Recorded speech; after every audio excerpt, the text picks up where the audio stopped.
Hello everyone, welcome to our YouTube channel ನಮ್ಮ ಈಟರೀಸ್.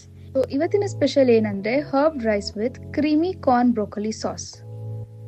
Creamy corn broccoli sauce ಮಾಡೋದಕ್ಕೆ ಬೇಕಾಗಿರೋ ingredients ನ ನೋಟ್ ಮಾಡ್ಕೊಳ್ಳೋಣ. ನಮಗೆ ಬೆಣ್ಣೆ ಬೇಕು, ಬ್ರೋಕೊಲಿ ತಗೊಂಡಿದ್ದೀನಿ, ಮಶ್ರೂಮ್ ಮತ್ತೆ ಸ್ವೀಟ್ ಕಾರ್ನ್ ನ ತಗೊಂಡಿದ್ದೀನಿ ಆಸ್ ಆರ್ ಮೇನ್ ವೆಜೀಸ್. ಚಕ್ಕೆ, ಲವಂಗ, ಶುಂಠಿ, ಬೆಳ್ಳುಳ್ಳಿ 15ರಿಂದ 17 ಪೀಸಸ್ ತಗೊಂಡಿದ್ದೀನಿ, 2 ಸಣ್ಣ ಟೊಮೆಟೊ, 2 ಸಣ್ಣ ಈರುಳ್ಳಿ ಮತ್ತೆ 10ರಿಂದ 12 ಪೀಸಸ್ ಗೋಡಂಬಿ ತಗೊಂಡಿದ್ದೀನಿ.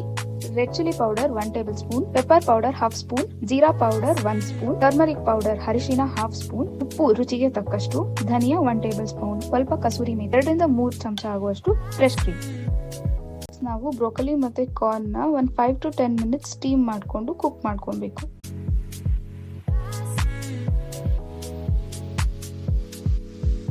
ಈಗ ಮಿಕ್ಸರಿಗೆ ಚಕ್ಕೆ, ಲವಂಗ, ಶುಂಠಿ, ಬೆಳ್ಳುಳ್ಳಿ, ಗೋಡಂಬಿ, ಟೊಮೆಟೊ, ಈರುಳ್ಳಿ ಇವೆಲ್ಲವನ್ನು ಸ್ವಲ್ಪ ನೀರು ಹಾಕೊಂಡು ಫೈನ್ ಪೇಸ್ಟ್ ಮಾಡ್ಕೊಳ್ಳೋಣ, ಅಂದ್ರೆ ಚೆನ್ನಾಗಿ ರುಬ್ಕೊಳ್ಳೋಣ ನೀಟಾಗಿ.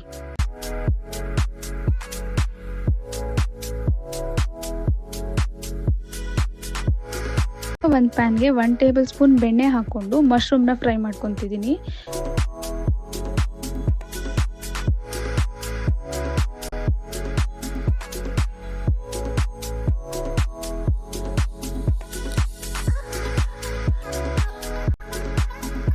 ಮಶ್ರೂಮ್ ಫ್ರೈ ಮಾಡ್ಕೋಬೇಕಾದ್ರೆ ಒಂದು ಸ್ವಲ್ಪ ಉಪ್ಪು ಹಾಕೊಂತಿದ್ದೀನಿ, ಆವಾಗ ಮಶ್ರೂಮ್ ಬೇಗ ಕುಕ್ ಆಗುತ್ತೆ. ಮಶ್ರೂಮ್ ನೀರೆಲ್ಲ ಬಿಟ್ಕೊಂಡು ಮತ್ತೆ ಅದೆಲ್ಲ ಶ್ರಿಂಕ್ ಆಗಿ ಡ್ರೈ ಆಗುತ್ತೆ. ಡ್ರೈ ಆಗಿರೋ ಮಶ್ರೂಮ್ ನ ಒಂದು ಬಟ್ಲಿಗೆ ಹಾಕೊಂಡು ಸೈಡಲ್ಲಿ ಇಡ್ತಾ ಇದ್ದೀನಿ. ಈಗ ಅದೇ ಪ್ಯಾನ್ಗೆ ಇನ್ನೊಂದು ಟೇಬಲ್ ಸ್ಪೂನ್ ಬೆಣ್ಣೆ ಹಾಕಿ ನಾವು ಅವಾಗಲೇ ರುಬ್ಕೊಂಡಿರೋ ಪೇಸ್ಟ್ ಅನ್ನ ಹಾಕೊಂತ ಇದ್ದೀನಿ.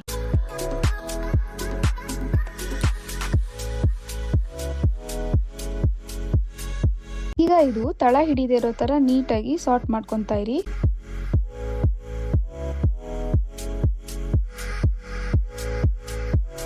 ಒಂದು 5 ನಿಮಿಷ ಚೆನ್ನಾಗಿ ಕೈ ಆಡಿಸ್ತಾ ಇರಬೇಕು, ಅವಾಗ ಅದು ನೀಟಾಗಿ ಕುಕ್ ಆಗುತ್ತೆ.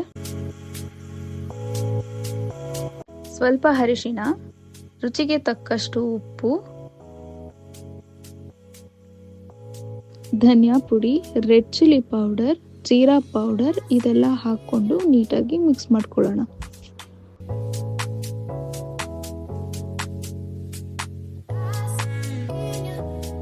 ಕಸೂರಿ ಮೇಥಿನ ನಾವು ಲಾಸ್ಟಿಗೆ ಹಾಕೊಳ್ಳೋಣ.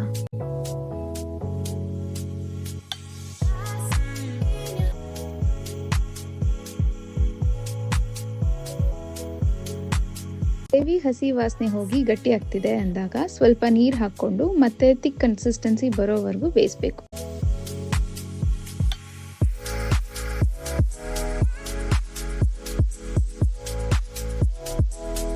ವೆಜ್ಜೀಸ್ ಈಗ ಸ್ಟೀಮ್ ಆಗಿದೆ. ಸಾಸ್ ಬಾಯ್ಲ್ ಆಗೋಕ್ಕಿಂತ ಮುಂಚೆ ನಾನು ಸ್ಟೀಮ್ ಮಾಡ್ಕೊಂಡಿರೋ ವೆಜ್ಜೀಸ್ನೆಲ್ಲ ಹಾಕೊತ ಇದ್ದೀನಿ. ಬ್ರೋಕೊಲಿ ಮತ್ತೆ ಸ್ವೀಟ್ ಕಾರ್ನ್ ಮತ್ತೆ ಫ್ರೈ ಆಗಿರೋ ಮಶ್ರೂಮ್ನ ಹಾಕೊತ ಇದ್ದೀನಿ. ಎಲ್ಲ ನೀಟಾಗಿ ಮಿಕ್ಸ್ ಮಾಡಿಬಿಟ್ಟು ಈ ಸಾಸ್ನ ಸ್ವಲ್ಪ ಹೊತ್ತು ಬೇಯೋದಕ್ಕೆ ಬಿಡೋಣ. ಸೈಮಲ್ಟೇನಿಯಸ್ಲಿ ಹರ್ಬ್ ರೈಸ್ ಮಾಡ್ಕೊಳ್ಳೋಣ. ಹರ್ಬ್ ರೈಸ್ಗೆ ಬೇಕಾಗಿರೋ ಇಂಗ್ರೀಡಿಯೆಂಟ್ಸ್ನ ನೋಟ್ ಮಾಡ್ಕೊಳ್ಳೋಣ. ಬೆಣ್ಣೆ, ಬೆಳ್ಳುಳ್ಳಿ, ಆರಿಗ್ಯಾನೋ, ಚಿಲ್ಲಿ ಫ್ಲೇಕ್ಸ್, ರುಚಿಗೆ ತಕ್ಕಷ್ಟು ಉಪ್ಪು, ಸ್ವಲ್ಪ ಪೆಪ್ಪರ್ ಪೌಡರ್ ಹಾಗೆ ಕೊತ್ತಂಬರಿ ಸೊಪ್ಪು ಮತ್ತೆ ಅನ್ನ. ಹಾಂಡಿಗೆ 2 ಟೇಬಲ್ ಸ್ಪೂನ್ ಅಷ್ಟು ನಾನು ಬೆಣ್ಣೆ ಹಾಕೊತಾ ಇದ್ದೀನಿ. ಎಣ್ಣೆ ಕಾದ್ಮೇಲೆ ಸಣ್ಣದಾಗಿ ಹೆಚ್ಕೊಂಡಿರೋ ಬೆಳ್ಳುಳ್ಳಿನ ಹಾಕೊಂತ ಇದ್ದೀನಿ. ಬೆಳ್ಳುಳ್ಳಿನ ನಾನು ತುಂಬಾ ಸಣ್ಣಕ್ಕೆ ಹೆಚ್ಕೊಂಡಿದ್ದೀನಿ, ದಪ್ಪ ಹೆಚ್ಕೊಂಡ್ರೆ ಬಾಯಿಗೆ ಚೆನ್ನಾಗಿ ಸಿಗೋದಿಲ್ಲ ಅದು ಅಂತ ಸಣ್ಣಕ್ಕೆ ಹೆಚ್ಚಿದ್ದೀನಿ. ಬೆಳ್ಳುಳ್ಳಿನ ಗೋಲ್ಡನ್ ಬ್ರೌನ್ ಆಗೋವರೆಗೂ ಫ್ರೈ ಮಾಡ್ಕೊಬೇಕು. ಬೆಳ್ಳುಳ್ಳಿ ಗೋಲ್ಡನ್ ಬ್ರೌನ್ ಆದ್ಮೇಲೆ ರುಚಿಗೆ ತಕ್ಕಷ್ಟು ಉಪ್ಪು, ಪೆಪ್ಪರ್ ಪೌಡರ್, ಆರಿಗ್ಯಾನೋ, ಚಿಲ್ಲಿ ಫ್ಲೇಕ್ಸ್ ಇವೆಲ್ಲವನ್ನು ಹಾಕೊಂತ ಇದ್ದೀನಿ.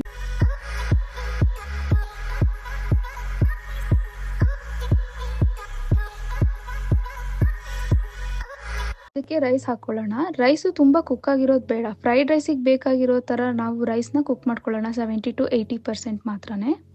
ಅಂತಂದ್ರೆ ಅದು ತುಂಬಾ ಮೆತ್ತಗಾಗೋಗಿ ಎಲ್ಲ ಸ್ಟಿಕ್ಕಿ ಆಗೋಗುತ್ತೆ, ಅದು ಉದುದ್ರಾಗ್ ಬರೋದಿಲ್ಲ. ಎಲ್ಲಾ ಸ್ಪೈಸಸ್ಸು ನೀಟಾಗಿ ರೈಸ್ ಜೊತೆ ಮಿಕ್ಸ್ ಆಗೋ ತರ ನಾವು ನೀಟಾಗಿ ಮಿಕ್ಸ್ ಮಾಡ್ಕೊಬೇಕು. ಮಾಡ್ಕೊಂಡ್ಮೇಲೆ ಮೇಲ್ಗಡೆ ಸ್ವಲ್ಪ ಕೊತ್ತಂಬರಿ ಸೊಪ್ಪನ್ನ ಉದುರಿಸ್ಕೊಂಡ್ರೆ herb rice is ready to serve. Spice ತಿನ್ನೋರು ಹರ್ಬ್ ರೈಸ್ ನ ಹಾಗೆ ತಿನ್ಬೋದು. ಸಾಸ್ ಈಗ ಕುದೀತಾ ಇದೆ. ಇದಕ್ಕೆ ನಾವು ಸ್ವಲ್ಪ ಕಸೂರಿ ಮೆಥಿ ಹಾಕೊಂಡು ನೀಟಾಗಿ ಮಿಕ್ಸ್ ಮಾಡ್ಕೊಳ್ಳೋಣ. ಈಗ ನೋಡಿ ಸಾಸ್ ಸ್ವಲ್ಪ ಥಿಕ್ ಕನ್ಸಿಸ್ಟೆನ್ಸಿಯಲ್ಲಿ ಬಂದಿದೆ. ನಾನೀಗ ಫ್ರೆಶ್ ಕ್ರೀಮ್ ಹಾಕೊಂತಿದ್ದೀನಿ. 2 ಟೇಬಲ್ ಸ್ಪೂನ್ ಅಷ್ಟು ಫ್ರೆಶ್ ಕ್ರೀಮ್ ಹಾಕೊಂಡು ಮತ್ತೆ ಎಲ್ಲ ನೀಟಾಗಿ ಮಿಕ್ಸ್ ಮಾಡ್ಕೊಂತಿದ್ದೀನಿ. ಇದು ಒಂದು ಕುದಿ ಕುದ್ಮೇಲೆ creamy corn broccoli sauce is ready to serve with herbed rice.